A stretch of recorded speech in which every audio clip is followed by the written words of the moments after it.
জয় Hind friend, আশা করছি তোমরা সকলে ভালো আছো। তোমাদের কিন্তু অগ্নিবীর 2024-এর নতুন রিকোয়ারমেন্ট কিন্তু অলরেডি প্রকাশিত হয়ে গেছে। তোমাদের কবে থেকে এক্সাম স্টার্ট হবে সেটাও কিন্তু বলবো, এবং তোমাদের এজ লিমিট কত থাকতে চলেছে সেটাও কিন্তু এই ভিডিওর মাধ্যমে আমি ক্লিয়ার করব। তো তোমরা যারা এজ লিমিট নিয়ে অনেকে কমেন্ট করেছিলে তারা কিন্তু অবশ্যই ভিডিওটা দেখবে, আর যারা যারা ভিডিওটা দেখছো কিন্তু অবশ্যই তোমরা কমেন্টে একবার জয় হিন্দ লিখে দাও, ঠিক আছে? তো প্রথমে দেখো তোমাদের এজ লিমিট কত থাকবে, এগুলো কিন্তু আমি সবই তোমাদের এই ভিডিওর মাধ্যমে ক্লিয়ার করব। অতএব ভিডিওটা স্টেপ বাই স্টেপ তোমরা দেখতে থাকো এবং আমি তোমাদেরকে বোঝাতে থাকি, ঠিক আছে? সময় নষ্ট না করে চলো চালু করা যাক। তো প্রথমে দেখো অগ্নিবীর আর্মি রিকোয়ারমেন্ট 2024, তোমরা সকলেই জানো 2024-এর স্কিম এইটা, রিকোয়ারমেন্ট এটা 2024-এর। তো তোমাদের পোস্ট কত থাকবে বা ভ্যাকেন্সি বা শূন্যপদও বলতে পারো, ঠিক আছে? তো তোমাদের শূন্যপদ কত থাকতে চলেছে? অল ওভার ইন্ডিয়া দেখো তোমাদের কিন্তু 50,000 প্লাস ভ্যাকেন্সি রয়েছে, মানে বুঝতে পারছো একটা খুব ভালো অ্যামাউন্টের তোমাদের ভ্যাকেন্সি রয়েছে বা শূন্যপদ রয়েছে। 50,000 প্লাস কিন্তু অল ওভার ইন্ডিয়া জুড়ে রয়েছে। এরপরে তোমরা যারা কোশ্চেন করেছিলে এজ লিমিট, অর্থাৎ তোমাদের বয়স সীমা কত থাকবে, কত ডেট অফ বার্থের মধ্যে হলে তোমরা অনলাইন অ্যাপ্লাই করতে পারবে ফর্ম, তো তোমরা দেখে রাখো। প্রথমত যারা 1 অক্টোবর অর্থাৎ 1 অক্টোবর 2003 থেকে 30 এপ্রিল 2007-এর মধ্যে যাদের ডেট অফ বার্থ রয়েছে, আবারও একবার বলে দিচ্ছি, কান খুলে শুনে নাও, কারণ বয়স সীমায় অনেকেই তোমরা ভুল করো, ঠিক আছে? তো প্রথমে দেখো 1 অক্টোবর 2003 থেকে 30 এপ্রিল 2007-এর মধ্যে যাদের যাদের ডিওবি বা ডেট অফ বার্থ বা জন্ম তারিখ, ঠিক আছে? তো তোমরা অ্যাপ্লাই করতে পারবে বা অ্যাপ্লাই করার জন্য কিন্তু তোমরা এলিজেবল, ঠিক আছে?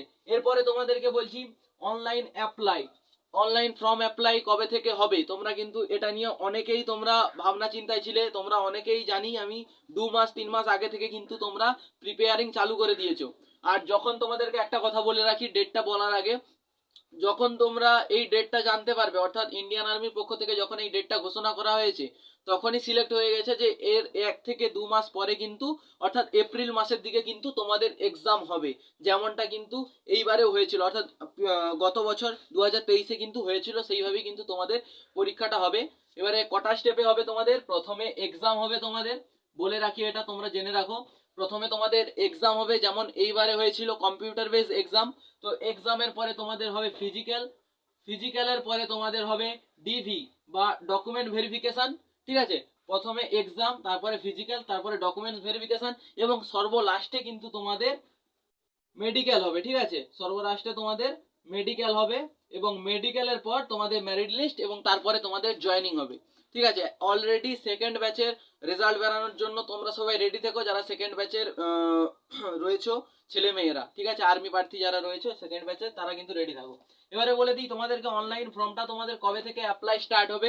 তোমাদের কিন্তু ফেব্রুয়ারি মাসের 8 তারিখ থেকে কিন্তু তোমাদের online form fill up start হবে। এবং তোমরা যদি এই অগ্নিবীরের সিলেবাস, তোমরা এই 2024-এর সিলেবাস জানতে চাও, আর্মির সিলেবাস কখনো চেঞ্জ হয় না, প্রিভিয়াস ইয়ারের সিলেবাসই থাকবে। বাট তোমরা যারা জানো না, নতুন এই বছর দেবে, ঠিক আছে? তো তোমরা কিন্তু আমার চ্যানেলে কমেন্ট করতে পারো, কিংবা আমার স্ক্রিনে হোয়াটসঅ্যাপ নাম্বার তোমরা দেখেছো, এই হোয়াটসঅ্যাপ নাম্বারে কিন্তু তোমরা আমার সঙ্গে কন্ট্যাক্ট করতে পারো। আর আমি তোমাদেরকে কিন্তু ডেডিকেটেড ভাবে একটা ভিডিও এনে দেবো, তোমরা কমেন্ট করো সবাই, যদি সিলেবাস চাও আমি কিন্তু তোমাদেরকে একটা সিলেবাস নিয়ে ডেডিকেটেড ভাবে ভিডিও বানিয়ে দেবো, এবং কোন কোন চ্যাপ্টারের কোন কোন টপিক পড়তে হবে সেটা নিয়েও কিন্তু ভিডিও বানিয়ে দেবো, ঠিক আছে? তো সবাই ভালো থেকো। আজকের এই ইনফরমেশনটা তোমাদেরকে জানিয়ে দিলাম, খুবই একটা ভালো ইনফরমেশন 2024-এ, এবং ভোটের আগে তোমাদের আরো অনেক কিন্তু ডিফেন্স লাইনের ভ্যাকেন্সি বেরোবে। তার জন্য চ্যানেলটাকে সাবস্ক্রাইব করে রাখো, কারণ সর্বপ্রথমে কিন্তু যেই নোটিফিকেশনই প্রকাশিত হয় আমার চ্যানেলে কিন্তু সর্বপ্রথমে তোমরা দেখতে পাও। তো সবাই ভালো থেকো, সুস্থ থেকো, ধন্যবাদ। জয় হিন্দ, জয় ভারত, বন্দে মাতরম।